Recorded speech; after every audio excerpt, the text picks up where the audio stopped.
Sehr geehrte Gäste des Neujahrsempfanges, Herr Landeshauptmann, Herr Landtagspräsident, meine sehr geehrte Landesrätin, meine Herren Landesräte, sehr geehrte Abgeordnete, Herr Clubobmann, Herr Polizeipräsident,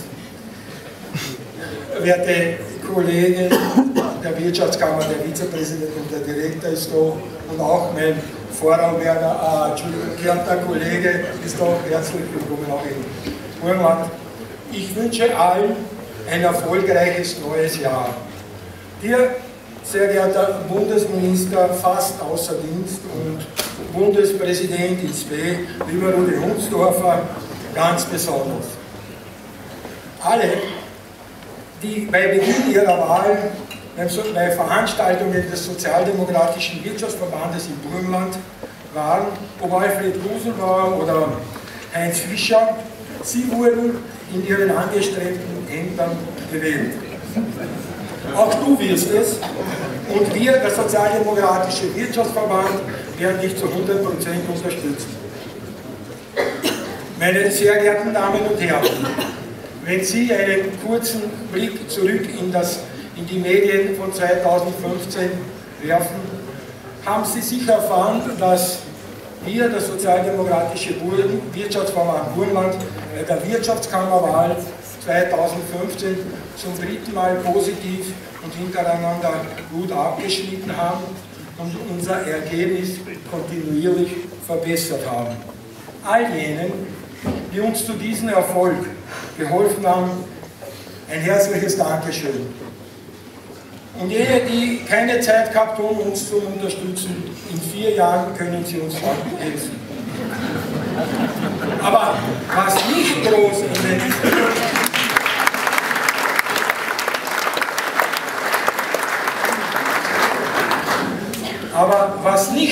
in den Medien war, dass unsere Forderung nach Herabsetzung des Mindestbeitrages bei der SVA tatsächlich um fast 40% gesenkt wurde. Das ist ein großer Erfolg für uns, für die EPUs und KMUs und ein Ansporn, weiter die Anliegen unserer Mitarbeiter, zu kämpfen. Meine sehr geehrten Damen und Herren, darf ich Ihnen einige Gedanken zur Wirtschaft näher bringen. Sehr geehrter Landeshauptmann, bei deiner Grundsatzrede für 2016 war Bildung das Thema. Auch für die Wirtschaft ist Bildung ein sehr wichtiges Thema. Ich möchte eine der Aussagen deines Gastreferenten, Professor Henschläger, der zum Teil sehr plakativ, zum Beispiel die Problematik bei der Förderung von Talenten dargestellt hat, aufgreifen. Was glauben Sie, warum die Baumärkte und Heimwerkerzentren boomen? Wenn Sie mit Leuten reden, die in Büros oder in Ämtern arbeiten, hören Sie, wie gerne sie in ihrer Freizeit mit Holz, mit Metall arbeiten und auch anders handwerklich Tätigkeiten ausüben, die man nicht gefördert hat, weil sie eine bessere Schulbildung machen mussten. Diese Talente fehlen heute der Wirtschaft. Wir sollten die Talente der jungen Leute stärker fördern und auch nach abgeschlossener positiver Mittelschule mehr Anreiz schaffen, damit sie einen bislang klassischen Lehrberuf ergreifen. Talente brauchen Freiraum. Früher hat man gesagt, beim Fußballspiel, der Tormann und der Linksaußen haben einen Boscher, aber der Sechser und der Mittelstürmer, die brauchen Freiraum. Übrigens, ich war auch Tormann.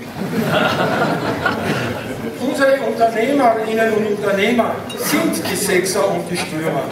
Die brauchen Freiraum. Sie alle haben Bundesliga, ja viele sogar Champions League-Niveau. Sie müssen sich vorstellen, ein Top-Geselle hat fast ein Jahr verpflichtende Vorbereitung auf die Meisterprüfung. Ob Elektriker, Mechaniker, Tischler, jeder hat eine Top-Ausbildung. Aber macht er sich selbstständig? Erweitert er seinen Betrieb, hat er mehr Mitarbeiter, fängt die österreichische Misere an. Es wird ihm eine Sicherheitsfachkraft, ein Brandschutzbeauftragter, eine Vertrauensperson, ein Gefahrgutaufbeauftragter, ein Abfallbeauftragter und in der Folge ein Datenschutzbeauftragter vorgeschrieben. Und so geht es weiter. Hier wird der Freiraum eingegrenzt.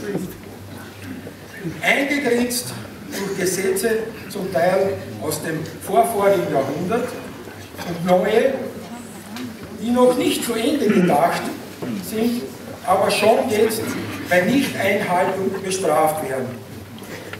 Hier muss man den Unternehmern wirklich Freiraum schaffen. Man muss alle Gesetze überarbeiten, überprüfen und sie mit den Betroffenen durchdenken und nicht sinnlose Bürokratie aufbauen. Wer vergisst es? Ich bin mir sicher, dass das Jahr 2016 für unsere Unternehmerinnen und Unternehmer ein erfolgreiches sein wird. Im ersten Halbjahr noch etwas weniger, aber Mitte des Jahres erwarte ich einen Anstieg des Wirtschaftswachstums auch bei uns. Die von mir immer geforderte Steuerreform, bei der jene Geld zurücklegen, die es auch wieder in der heimischen Wirtschaft ausgeben, ist ein wichtiger Faktor für den Wirtschaftswachstum 2016. Die Art und Weise, wie diese Reform zustande gekommen ist und was ihre negativen Auswirkungen für uns Unternehmer bedeutet, ist aber bedenklich. Unsere Ex-Kollegen in der Wirtschaftskammer, Vizekanzler Mitterlehner und Finanzminister Schelling, lassen es zu. Nein, sie haben es bewusst herbeigeführt, dass wir Unternehmerinnen und Unternehmer als Steuerhinterzieher dargestellt sind. Statt sich das Geld bei den wirklich Reichen abzuholen, bei den Freunden vom Finanzminister Schelling und seinen Vorgängern. Auch bei dieser Reform zeigt sich, dass die Interessen der kleinen Unternehmerinnen